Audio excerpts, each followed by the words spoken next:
Hello, my name is Burke Hedges, author of the best-selling book, The Parable of the Pipeline. I open my book with a story about Pablo and Bruno, who take two very different paths in their quest for financial independence. What you're about to see is the delightful animated story of their adventure. So, sit back, relax, and enjoy the life-changing lessons in The Parable of the Pipeline.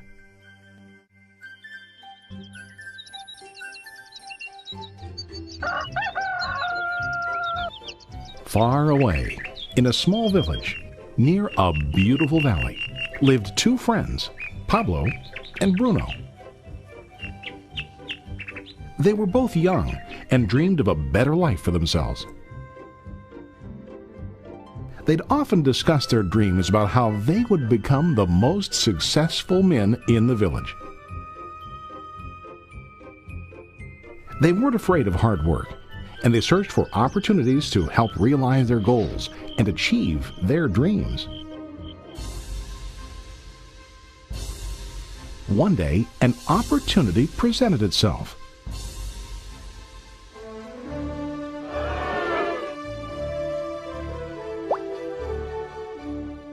The mayor of the village decided to hire two people to bring water from a spring up on the mountain, across the valley, back down to the village.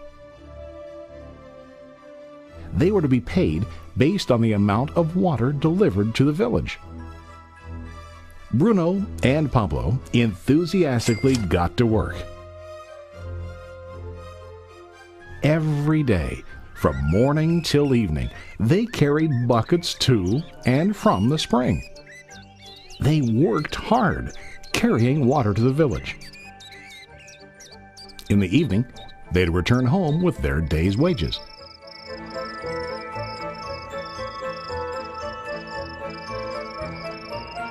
Bruno was satisfied with his work and the money he earned. He was sure that with this work he could achieve his dreams. Bruno thought that to increase his wages he could use bigger buckets to bring more water each trip.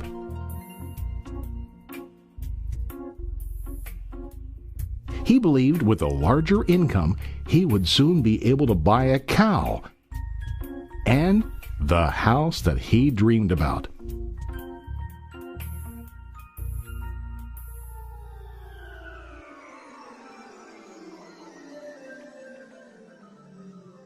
Now Pablo was not satisfied.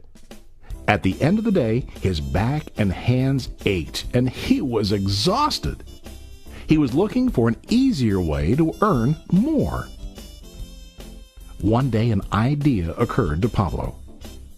He imagined building a pipeline to deliver the water from the mountain spring to the village. With this pipeline, he could get more water to the village without carrying buckets back and forth from the spring to the village. Soon, he got very excited about his idea and began to plan. Pablo, of course, shared his idea with his friend Bruno and asked him to join with him to work on and help build the pipeline. Bruno thought the idea was crazy. All Bruno could think about was what his money could buy today and how to get it quicker. He felt that building a pipeline would slow him down and delay him in achieving his goals. Instead, Bruno got bigger buckets and went more often back and forth, fetching water. He was sure that with this method, he could make more money. Pablo decided to build the pipeline on his own. He understood that it would not be easy to build, and it would take time to complete the pipeline. Pablo knew that it could take several years to finish, but he set his mind on his goal. Every day he worked and carried water like before. But on weekends and during his spare time, he worked hard to dig in the rocky soil and build his pipeline. In the first month, there was little to show for his work.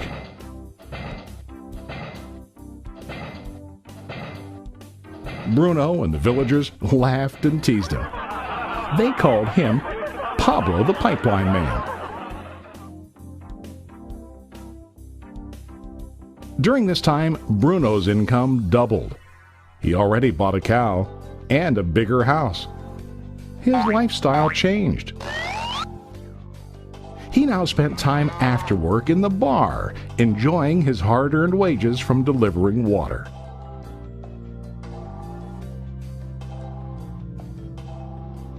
What Bruno didn't realize was that his body was starting to stoop from carrying the heavy buckets every day.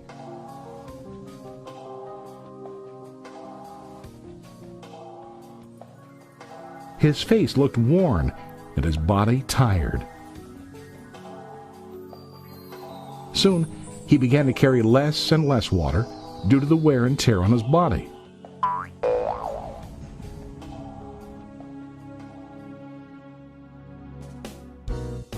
Month after month, Pablo worked. Soon a year passed, and then a second year. Finally, Pablo finished his pipeline. He now used his pipeline to deliver water to the village instead of carrying buckets. Pablo was now earning more money than ever before. The water continued flowing to the village, while Pablo wasn't working. While he slept and ate, the water flowed. Pablo was happy and proud of his insight, persistence, and hard work. Now his income flowed as long as the water flowed through his pipeline.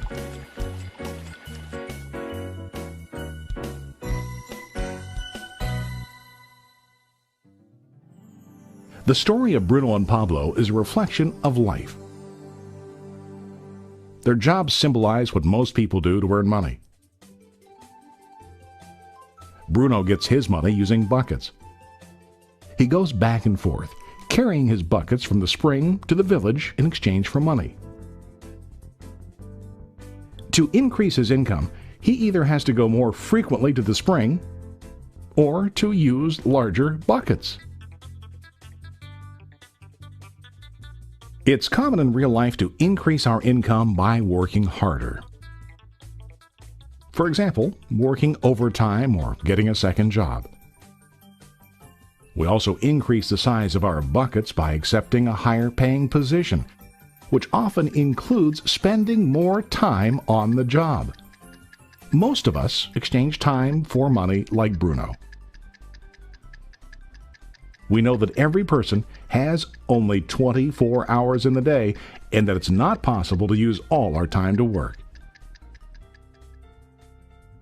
The most difficult time comes when we can no longer exchange time for money due to age, health, or other reasons. Then, our income stops. Now let's review what Pablo did. Very wisely, Pablo did not exchange all of his time for a limited income, but he used some of his time to build a pipeline. He knew that the pipeline would bring ongoing income as long as the water flowed. An ongoing income that multiplied the time he worked each day. Pablo knew that someday, maybe because of age or health, he would no longer be able to exchange his available time for money. Pablo knew that if he could make his idea of a pipeline work, then he only has to do the hard work of building the pipeline. After the pipeline was completed, Pablo was able to monitor and maintain the flow of water to ensure that his income will continue. Pablo has shown us that to earn an income, we don't always have to directly exchange time for money. There really are better ways. How about you? Are you still like Bruno, who directly exchanges time for money?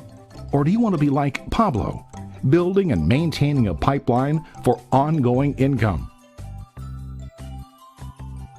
If you are interested in the idea of building your own pipeline, contact the person who lent you this presentation. You can start building your pipeline today.